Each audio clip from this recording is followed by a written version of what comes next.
Hello, and welcome to Chandler McLeod's podcast about video interviewing and how to get the best from your CV.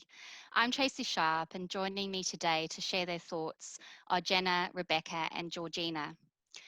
What we found is that how you interview and how to get the best from a great CV haven't really changed that much. But what has changed is that it's more important than ever to be competitive in the marketplace. And so we thought that it was a good time to share some tips and reminders about what's involved. And I think now more than ever, there's been a rise in video interviewing. So I think it's really important to ask the team what sort of preparation you would recommend for a video interview. Definitely test your video and audio quality. Don't leave it until the last minute either. We can't stress this enough. Also, consider using a headset to reduce the noise and feedback. And have the app, whether it be Skype or Zoom or WhatsApp, whatever you're using on your phone, in case it isn't working on your computer or your laptop. I recommend using a laptop or a desktop for your interview. But if you are going to use a phone or an iPad for the interview, it's best to put the device into a holder so that it's secured into one spot rather than holding the device during the interview. This way you can better focus on the interview discussion. Also, if you are setting up a Skype or Zoom account to use for the interviews, make sure to use a professional username. Another helpful thing to do is complete any registration forms, testing links, or emailing through information required by the interviewer well ahead of time, as this will help them be better prepared for the interview too.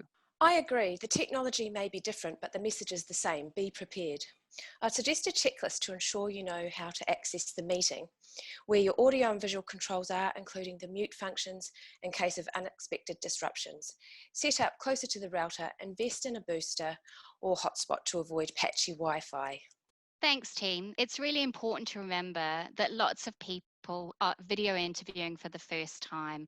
So make sure you give it a go beforehand. Phone a friend, role play if you need to. And no matter how well prepared you are, things can always go wrong with technology. So it's always good to have a backup plan. Jenna, what are the sorts of things that you should be thinking about? It's definitely important to have a plan B in case the video technology fails at the interview. I'd suggest sharing your mobile number and email address with the interviewer beforehand, as well as having your phone on silent near to you when you go to do the video interview. This is so that they can still contact you if the technology fails. That's really good advice. I also think that getting those things around you organized are really important so that your background doesn't become a distraction and that the interviewer can really focus on you. What are the other things that you should keep in mind, Georgina and Rebecca? Do a test run to ensure you have a professional background. So no laundry hanging in eyeshot or piles of paperwork. Check that the picture is clear and you can fit yourself nicely in the camera so your interviewer can see your face and shoulders and not just one eye and half a smile. I agree. Like a movie, it's all about lights, camera, and action. Test the lighting and the screen setup. You can also phone a friend to check that the tech works. Make sure the level of the camera and lighting works for the weather conditions and to avoid any reflections from windows or your glasses. Eye contact is important, but don't get too fixated on your camera. It's natural to look away and down sometimes. Thanks, team. If you're sharing technology with other people in your household, then make sure you've got the device booked for that time. And there are also, it's important to think about your schedule and the busy times in your house. How else can you manage the space around you, Jenna? Make sure that your phone is on silent and that your area is off limits to cute pets, hungry kids, and family members. You can't help surrounding neighborhood sounds, but you may need to acknowledge these and put your audio on silent when possible. Ensure you have cover from someone in your bubble as well to prevent distractions. And if possible, coincide the interview with the rest of your home bubble doing an outdoor activity. That makes sense, Jenna. Now you're ready and prepared for the day of the interview. What else is important, Georgina? It's important that what you wear for the interview should be professional and no different to a face-to-face interview. Look the part and feel the part. Remember to sit up straight while interviewing, Wear clothes that you don't constantly feel the need to adjust. Keep your desk and general space around you clear so that you're not tempted to fidget. Just have a glass of water and yourself, as if you were in a face-to-face meeting. Remember to close down other programs on your device as well. The only thing that I would say is to have a printed copy of your CV handy in case you need to refer to it. Have one ready in your drafts just in case you need to email to the interviewer in case their technology is playing up. Also, have a notepad and pen close by if you want to jot down some notes, but don't make it a distraction. Yeah, that's very important. Talking about CVs, I think it's really also important to be familiar with the contents of your CV. Be prepared, and that way you can talk clearly and concisely about your experience and why you're the best person for the job. What do you think, Georgina? Yes, your preparation will shine through in an interview and will assist you answering questions you may be asked. Go through a few examples to get some practice and remember to be specific, have a situation, think about your actions and a result, and to highlight what you did. I'd definitely say do your research on the company that's interviewing you, whether that's with an agency or a direct company. It's worth knowing their business so that you go into the interview with a better understanding of who they are and whether you like their values, purpose, people, and goals. Also, brainstorm before the interview to refresh yourself on your personal and long term career goals. If you can confidently share these goals, the interviewer will better understand your motivators and therefore be better able to align your job search with your goals. Thanks. Hopefully, you'll have a copy of the job description, sometimes also called a position description, from the company. And you can look for action words or cues or skills or behaviors that they've listed there. And you can look to tailor and prepare some questions so that through the interview, you might think what might be coming up as far as questions go. It's also really important to be mentally prepared so that you allow yourself 10 minutes or so before the interview starts to sort of clear your head. And also just before the interview is about to happen, as they're dialing you, you can just take a few deep breaths, which will mean that you sort of just settle yourself as well. I think that's really important. It's also really important to be present during the interview. So if you focus on the question that's come before and how you answered it, or if you focus on the question that might be coming, you don't really fully answer the question that's in front of you. So really try and be present and stay involved from that point of view. The more prepared you are, the less likely you are to be nervous. What else is important, Rebecca? Body language is still super important. Keep eye contact, but don't stare for too long, as we have said. Smiling and talking not too quickly, but with warmth is also great. Add personal touches to the conversation and, where appropriate, some humour, but gauge your audience before. Yes, interviewing can be tricky and it's easy to jump in before someone is finished. If you're about to say something, count an extra second in your head and then say it. It's important to get the conversational flow right and gauge your interviewer's pace, whether online or face to face. It's okay to reflect and pause before answering too quickly, especially if it's a more complex or situational question where you have to share an example, as Georgina mentioned. I agree, Jenna. Also be prepared for small talk to set the tone. In lockdown, this might be as simple as, how have you been keeping busy? Have some thoughts ready to go. Be prepared for small talk about working from home and lockdown, and know you will answer these in your own way to show your personality and positivity. Yeah, it's really great to show your personality and let that shine through. Professional doesn't have to mean boring. You can definitely add in little anecdotes or examples, and really stay engaged. If you, like I said before, if you have answered a question and you don't think you've answered it that well, just let it go and focus on the one in front of you. It's really good to have some key questions prepared as well.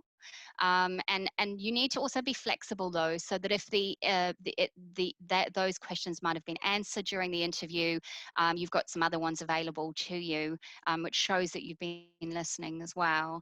Some of the sort of general questions that you could have prepared for the end when they ask you about the question questions is a little bit more about the company or about the team that you might be working with, also about the manager's interview style or their culture. So we have touched on CVs quite a bit, so I'd like to share some ideas on how you can make your CV more competitive. Rebecca, what are your thoughts?